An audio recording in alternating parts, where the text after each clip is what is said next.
एवढा उतरून आलो अजून एवढा उतरायचा या काल तर दे का ना भो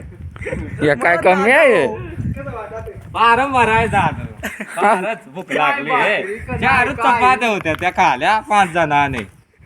मग एक काले परडे बिरडे कोरड्याला मिरचा होता कसा तर काला आणि फार चिकाट लागला आहे आणि पाणी नाही रस्त्याला पाणी घेऊन यायचं हा कोण आले जर याच ना पाणी जेवण यायचा कुमशेतची वाट आहे हो चिचवाडी ते कुमशेत आणि हा मालेट नाही जायचा नॅशनल वे चोंडा एक जोंड्याचा आहे एक वाडेचा आहे एक बनाय वाडेचा आहे कळमोडचा आहे कळमचा यो काय आहे अरे वाजवा आलोच पासून आम्हाला वाटलं दुसरे कुक्का त्या कुमशेतलं आम्हाला वाटलं दुसरा कुमशेत त्या इकडं खूप होता आजा परवाच्या डोंगरात काढतात तिकडं मग